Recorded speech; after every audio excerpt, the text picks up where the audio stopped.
Welcome to this explainer. Today, we're diving into a historical event that carries, well, just immense weight.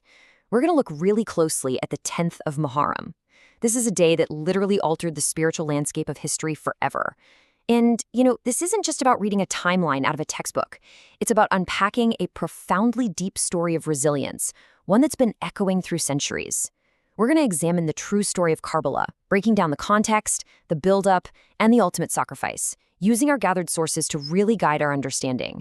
10 Muharram is not just a date. It is the day when such an example of truth, patience, and sacrifice was written on the sands of Karbala, that it will remain alive until the day of judgment.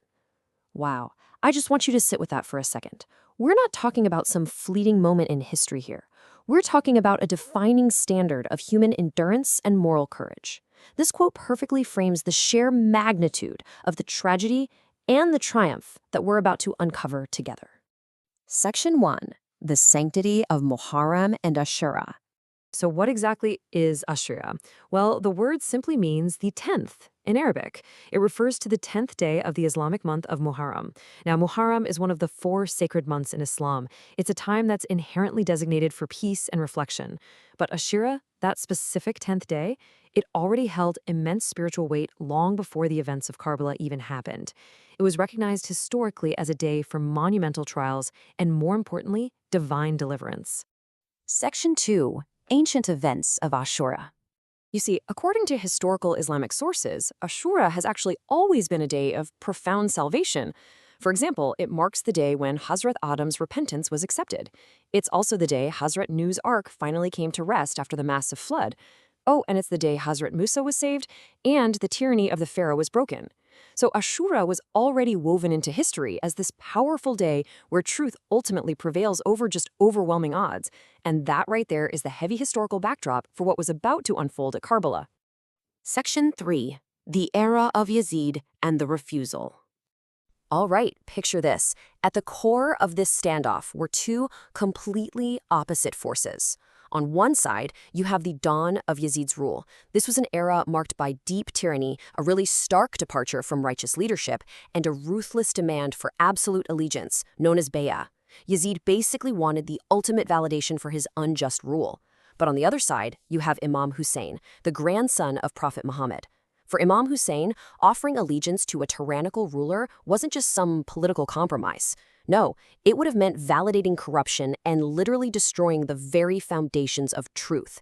So his refusal was absolute. He was completely unyielding. He chose to stand his ground, knowing full well the devastating cost it might carry. Section 4. The Journey to Karbala and the Thirst. The historical sources describe a scene of just unimaginable harshness. Try to imagine the relentless, burning desert sun beating down, the flying sand whipping through the camps. But honestly, the physical environment wasn't even the cruelest part.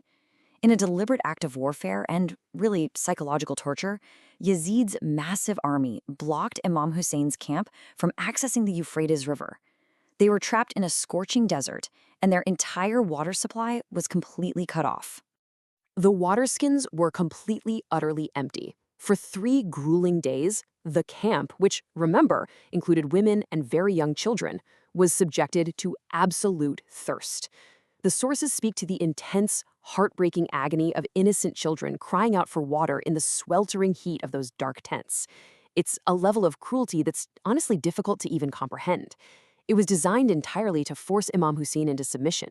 Yet, the camp remained completely steadfast. No one broke. Section 5. The ultimate sacrifice of the Ahlul Bayt.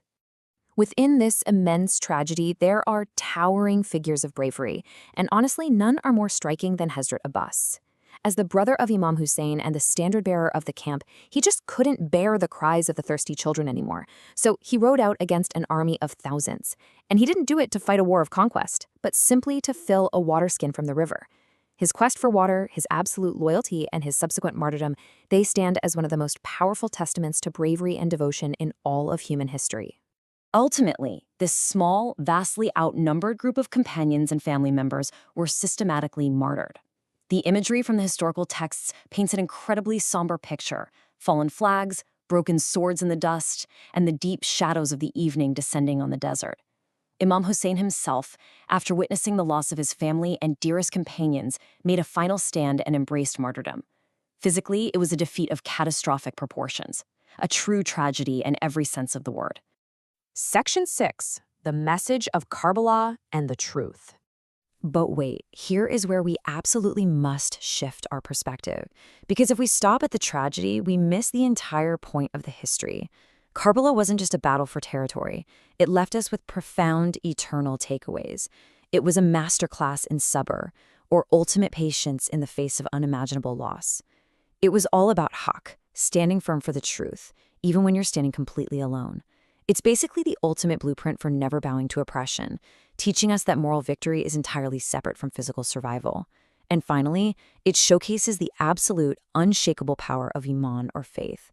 This is exactly why the story of Karbala transitions from grief into this profound source of courage and motivation. I want to leave you with this final, powerful thought.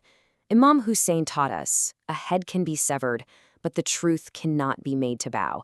No matter how great the oppression, the light of truth can never be extinguished. And that is the real victory of Ashura. Yazid had the army, sure, but Imam Hussain secured eternity. The bodies fell on the sands of Karbala, but the principles they stood for, they stood up forever. So ask yourself, when you're faced with your own moral crossroads, what will you compromise? Because history shows us, time and time again, that true strength doesn't lie in the sword, but in an unbreakable commitment to the truth.